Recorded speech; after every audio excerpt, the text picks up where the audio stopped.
네, 안녕하십니까. 진보당 국회의원 전정덕입니다. 내일 모레 3월 8일이면 117주년 38 세계 여성의 날을 맞이해서 대표적인 여성 집약 산업 중의 하나인 돌봄 분야에서 우리 종사하는 우리 노동자들의 열악한 처우와 인권 실태를 고발하는 돌봄 노동자들에게 빵과 장미를, 돌봄 노동자의 인권과 처우 개선을 담은 노인 장기 요양보험법 개정안을 발의하게 되어 오늘 돌봄 노동자들과 함께 기자회견을 진행합니다. 돌봄 노동자들에게 빵과 장미를, 노인 장기 요양보험법 일부 개정안 대표 발의 기자회견을 시작하겠습니다. 오늘 참석해 주신 분들 먼저 소개하겠습니다. 전국 돌봄 서비스 노동조합 전지현 위원장님, 이영숙 요양보호사님, 김기순 요양보호사님 외에 우리 돌봄 노동자들이 함께 참석하셨습니다. 오늘 기자회견 순서는 전지현 위원장님의 여는 발언에 이어 두 돌봄 노동자의 현장 발언을 듣고 제가 법안 취지 및 내용을 설명하고 상징의식을 진행하는 순으로 기자회견 진행하겠습니다. 그럼 순서대로 전지현 위원장의 여는 발언부터 순서대로 듣도록 하겠습니다. 노인 장기요양법 개정 발의를 위해 애써주신 전정덕 의원님을 비롯해 함께 해주신 모든 의원님들께 감사 인사드립니다. 곧 38 여성의 날입니다. 돌봄 노동자의 다수가 여성 노동자입니다. 그래서 돌봄 노동은 여성이면 누구나 할 수 있는 저렴한 비용을 지불하고도 이용할 수 있고 낮은 임금과 처우를 해도 괜찮다는, 아니 낮은 임금을 줘야 한다는 사회인식 아직도 크게 바뀌지 않고 있음을 절감합니다. 그래서 처우도 낮고 임금도 낮은데 노동 강도는 더욱 높아지고 감정노동까지 더해져 일을 그만두겠다는 요양보호사가 계속 늘어나고 있습니다. 어제 최상목 권한대행의 발언에 정말 분노를 했습니다. 돌봄, 요양인력 부족이 심화되고 있다면서 외국인 요양보호사 양성하겠다는 개선 방안을 발표했습니다. 내국인 요양보호사가 부족합니까? 현재 자격증을 소지하고 있는 요양보호사는 260여만 명입니다. 매년 수만 명씩 늘어나고 있습니다. 일하는 요양보호사는 70여만 명밖에 되지 않습니다. 왜 일하는 사람이 없을까요? 왜 요양보호사가 부족하다고 할까요? 처우가 너무 낮습니다.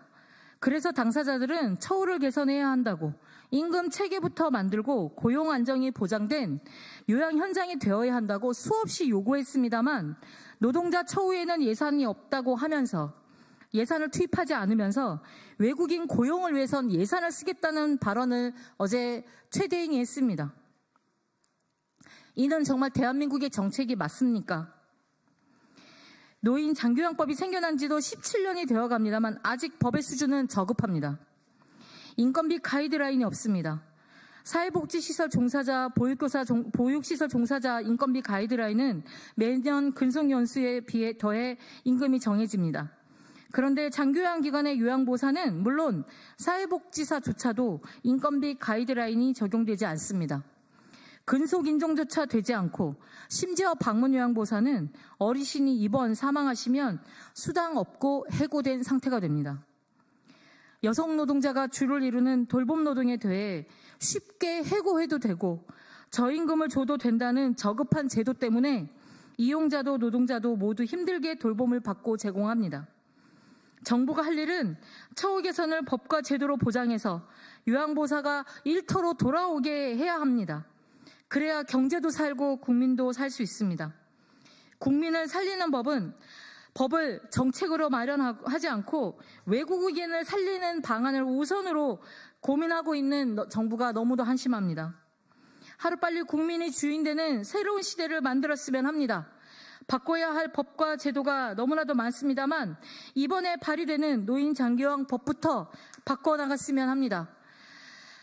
전정덕 의원님께 감사드리며 다시 한번 법을 발의해 주신 모든 분들과 우리 온 국민이 함께 돌봄 노동자가 존중받고 돌봄을 국가가 책임지는 사회가 될 수 있도록 함께 만들어 나갔으면 좋겠습니다. 감사합니다.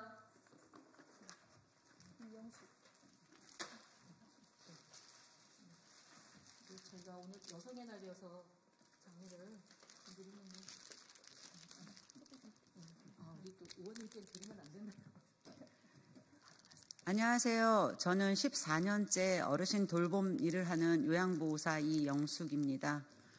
공공기관인 사회서비스원에서 근무하다 작년에 정년 퇴직했어요. 그리고 석 달 만에 다시 취업을 했는데 요양보호사로서는 경력 0부터 시작하는 신입입니다. 그래서 경력을 인정해서 지금 지급되어 오던 장기 근속 장려금이 없어지게 됐습니다. 14년째 요양보호사로 돌봄 일을 하고 있지만 자긍심과 책임감조차 바닥으로 떨어집니다. 그간 해오던 경력이 인정되지 않는 것에 대해 자괴감마저 들었습니다.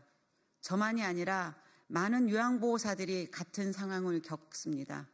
최저임금만 받고 있는 우리 입장에서는 얼마 안 되는 장기근속 장려금 수당조차 포기할 수 없어서 아파도 다쳐도 그만두지 못하고 계속 참고 일을 할 수밖에 없는 악순환이 반복되어집니다.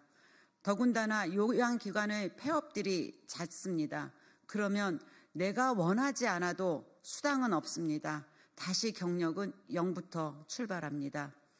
지금 요양원마다 요양보호사들을 못 구해서 일하고 있는 요양보호사들의 근무 시간이 길어지고 노동 강도가 너무 높아져서 병원 다니는 시간이 늘어나고 그만두고 싶다는 말도 많이들 합니다.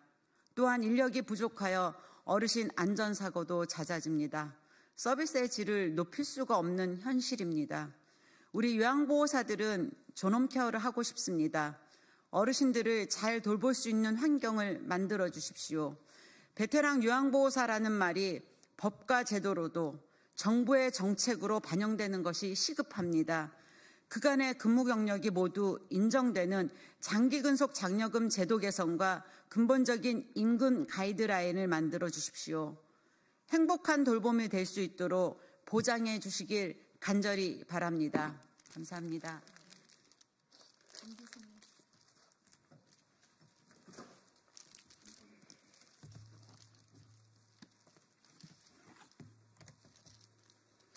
저는 구립 송파 노인요양센터에서 14년 8개월을 일하고 작년 9월 5일자로 해고된 요양보호사 김기순입니다. 부당해고가 너무나 억울하고 부당해서 서울지방노동위원회에 부당해고 구제 신청을 넣었지만 정당해고 판정을 받았습니다. 하지만 포기하지 않고 중앙노동위원회에 재심 청구를 했고 진행 중입니다. 요양보호사의 고용안전과 어르신 존엄케어와 어르신 안전을 어떤 상관관계가 있을까요? 항상 보던 요양보호사가 안 보이면 어르신들은 요양보호사를 찾고 왜 안 보이는지 묻습니다. 몸이 불편하고 치매도 있으신 어르신들이라 낯가림이 있습니다. 그럼에도 송파구립 요양원장은 요양보호사 업무는 아무나 할 수 있는 일이라 요양보호사 교체는 아무런 문제가 되지 않는다고 말합니다. 요양보호사 업무는 누구나 할 수 있는 일이 아니라 국가가 인정해준 자격증을 소지한 사람만이 할 수 있는 전문 인력입니다. 하지만 송파구립요양원은 구립임에도 불구하고 작년 9월부터 지금까지 15명의 요양보호사를 해고시켰고 앞으로도 갱신 기대가 없음을 확인시켜 주겠다며 줄줄이 해고를 선언하고 있습니다. 작년 9월 이후 현재까지 요양보호사의 고용 불안정과 현장은 요양보호사가 턱없이 부족해서 한 사람의 요양보호사가 쉼없는 근무를 하고 있습니다. 현재 살인적인 근무표로 고통스러워합니다. 8시간 근무인데 연장 3시간 추가되어 11시간을 근무합니다. 일주에 3, 4일 이상은 11시간 이상 근무를 시킵니다. 이런 환경에서는 어르신 안전 관련 사고가 발생할 수밖에 없습니다. 고령화 사회에 이미 우리는 진입해 있습니다. 가족이라고 해서 부모라고 해서 케어할 수 있는 사회가 아닙니다. 그래서 저는 요양원에 부모님을 보내는 것이 불효가 아니라 지금부터는 좀 더 나은 요양원을 만들고자 하는 꿈이 있었습니다. 부당해고 당하면서 저의 꿈과 일상은 무너졌습니다. 법 없이도 살 수 있는 저라고 자부했는데 요즘은 하루하루가 너무나 힘듭니다. 하지만 전국 돌봄 서비스 노조와 전종덕 의원실에서 노인 장기 요양 보호법 개정의 소식을 듣고는 너무나 반갑고 좋았습니다. 장기 요양 제도가 현재 노인 돌봄의 현실에 맞는 제도로 바꾸길 바랍니다. 노동자는 함부로 쓰다 버려도 된다는 식의 생각으로 어떻게 존엄한 케어를 보장할 수 있겠습니까? 안정된 고용 보장과 충분한 인력 확충으로 골병 들지 않고 안전하고 행복한 요양원이 될 수 있게 법을 바꿔주십시오. 그리고 저는 다시 송파구립 요양원으로 돌아갈 것입니다. 관심 가져주십시오. 고맙습니다.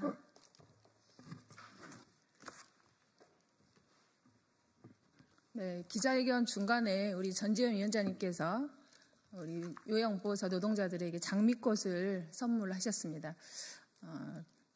이 3명의 요양보호사 선생님들께서 말씀하신 것처럼 낮은 임금과 열악한 처우, 경력 불인정, 해고 등 고용 불안 속에서도 인권 사각지대에 놓여 있는 우리 돌봄 노동자들은 듣도 보도 못한 상스러운 욕설을 매일 듣고 살고 있습니다. 갑자기 물리고 핥히고 꼬집히기도 합니다. 멍이 들거나 상처가 나는 경우는 일상입니다. 제 동료는 어르신들에게 맞아서 갈비뼈가 부러진 경우도 있습니다. 신체 부위를 만지거나 성희롱적 말을 수없이 듣고 있지만 중년 여성이란 이유로, 환자나 노인이란 이유로 참으라고만 합니다.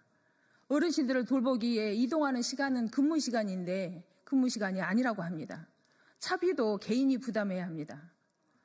제가 방문 요양보호사는 월 60시간 노동시간을 확보하지 못해 4대 보험도 보장받지 못한 경우가 있습니다. 요양보호사 평균 나이 61.7세 계속 높아지고 있습니다. 60세가 정년이기 때문에 정년이 넘는 노동자는 모두 비정규직입니다. 노동조합에 가입하면 계약 종료로 해고시키고 노조를 만들면 아예 요양원 문을 닫는 경우도 있습니다. 어르신들의 인권은 수없이 이야기하지만 요양보호사, 돌봄 노동자들의 인권은 없습니다. 제가 방금 말씀드린 이야기들은 어르신들을 돌보고 있는 요양보호사 노동자들이 현장에서 겪고 있는 고충들입니다. 저는 지난해부터 돌봄 노동자들의 처우 개선을 위해 국회와 지역에서 현장 공청회, 돌봄 노동자들과 릴레이 간담회 등을 진행하면서 돌봄 노동자들의 고충을 듣고 돌봄 노동자들의 인권과 처우 개선을 위한 법안을 준비해 왔습니다. 그리고 어제 노인 장기 요양보험법 일부 개정 법률안을 대표 발의했습니다. 법안 발의에 함께해 주신 선배 동료 의원 여러분께 감사드립니다. 무엇보다도 어려운 환경 속에서도 사명감을 갖고 가족을 대신해 돌봄 노동을 해오시고 처우 개선을 위해 현장의 목소리를 내어주신 돌봄 노동자들께 감사드립니다. 현행법에 따른 장기 요양 서비스는 대부분 민간 주도로 제공됨에 따라 그 종사자인 돌봄 노동자들의 열악한 근무 환경과 저임금 등 처우 개선이 시급하다, 이런 지적들이 계속적으로 제기되어 왔습니다. 돌봄 노동자들은 수급자와 그 가족으로부터 폭력이나 성폭력을 당해도 CCTV를 열람할 수 있는 법적 근거가 없어 억울함을 감수해야만 했습니다. 방문 요양과 방문 간호는 수급자의 가정을 방문하는 특성으로 하루 2곳 이상 가정을 방문하지만 근무지와 근무지 사이의 이동이 필수적으로 발생함에도 불구하고 이동 시간은 근로시간으로 인정받지 못해 경비도 자비로 부담해야 했습니다. 월 60시간 노동시간을 확보하지 못해 4대 보험 적용도 받지 못했습니다. 법과 제도가 따라가지 못해 수많은 돌봄 노동자들이 노동권과 인권의 사각지대에 놓여 있습니다. 그래서 제가 대표 발의한 노인 장기 요양보험법 일부 개정 법률안에는 장기 요양 요원들에 대한 신체적, 성적 폭력으로부터 보호받을 수 있도록 수급자와 그 가족과의 분리, 업무 전환 등을 적절한 조치를 받을 수 있도록 법 조항을 신설했습니다. 또한 같은 사유로 직무 수행을 중단하거나 고충 해소를 요청했다는 이유로 해고나 그 밖의 불이익한 조치를 해서는 안 된다는 점을 명시했습니다. 최소한의 근로시간을 일주 15시간으로 하는 표준 근로계약서 작성, 기본급, 각종 수당 및 복리후생비, 장기근속 장려금 등 적정 인건비 기준 마련, 재가 방문 요양보호사의 이동시간을 근로시간에 포함해 장기요양요원의 근로조건과 지위 향상을 주요 내용으로 했습니다. 돌봄은 초고령 사회에서 없어서는 안 될 필수 노동입니다. 가족을 대신해 돌봄 서비스를 제공하고 있는 돌봄 노동자들의 노동권과 인권은 존중되어야 하고 당연히 마땅히 보장받아야 합니다. 이 법안이 반드시 통과되어 돌봄 국가 책임제로 가는 출발이 되기를 진심으로 바라고 여러분께서도 많은 관심 갖고 지켜봐 주시기를 부탁드립니다. 네, 감사합니다. 바로 이어서 퍼포먼스를 하면서 기자회견을 마칠까 합니다. 앞에서 말씀드렸던 것처럼 내일 모레면 3.8 세계 여성의 날 117주년이 됩니다. 당시 여성 노동자들이 빵과 장미를 요구했던 그것을 담아서 그 당시 117년 전에도 우리 여성 노동자들이 빵과 장미를 달라 이렇게 요구를 했는데 그 요구는 지금도 계속되고 있습니다. 노인 장기요양보험법 개정안이 우리 돌봄 노동자들에게는 빵과 장미가 되길 바라며 상징의식을 진행하도록 하겠습니다. 이 법안이 통과될 수 있도록 함께 힘을 모아주시길 당부드리겠습니다.